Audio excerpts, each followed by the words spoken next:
তারপর সব রেকর্ডিং মুছে দিয়ে ওই কার্টুন আর নিউজ রেকর্ড করেছেন। হ্যাঁ, বাজে কথা বলছি স্যার, মিথ্যে কথা বলছি ও। কি করে বলবে বলুন?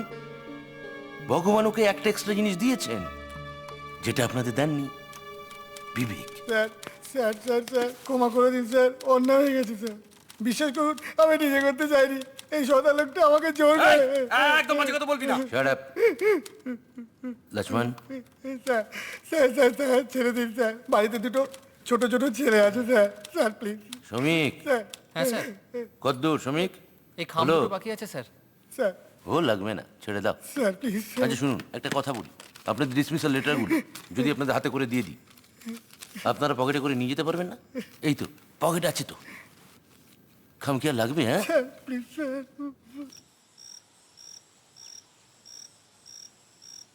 জীবনে চাকরিটাই কি সব? ওটাই তো সবকিছুর মাপকাঠি। ও তাই? তার মানে আমার সঙ্গে দেখা হওয়ার চাইতে গ্র্যান্ড চ্যানেলে চাকরি পাওয়াটা অনেক বেশি ইম্পর্ট্যান্ট। তাহলে দরজার সামনে আমায় কেন জড়িয়ে ধরলে? কাল সকালে অফিসে গিয়ে চাকরিটাকে জড়িয়ে ধরো।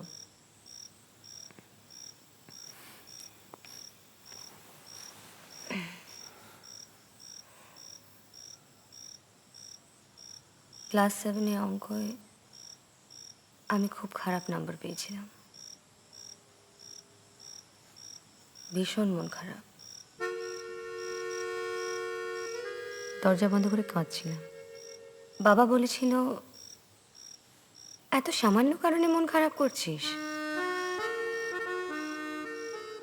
এমন তো কত পরীক্ষা দিবি, কোনোটা ভালো হবে, কোনোটা খারাপ। কিন্তু সবসময় জানবি, কোনো পরীক্ষাই জীবনের চাইতে বড় নয়।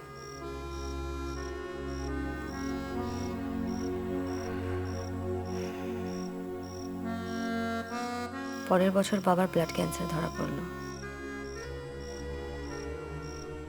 তখন মাত্র 45 বছর বয়স।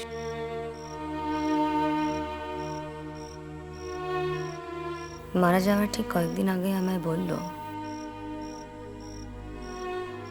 একদম কাঁদবি না, মনে রাখবি ক্যান্সারও জীবনের চাইতে বড় নয়।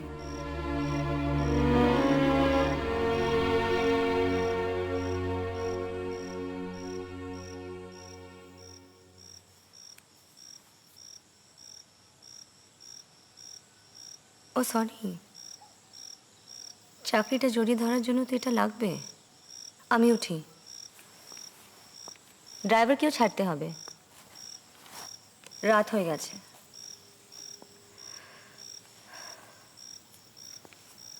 জানো, আমার জীবনটা বারবার কোনো না কোনো সিনেমার সঙ্গে একদম মিলে যায়। বাহ, তাহলে আর কিসের চিন্তা? যতদিন সিনেমা আছে তোমার স্বপ্ন দেখা থামবে না।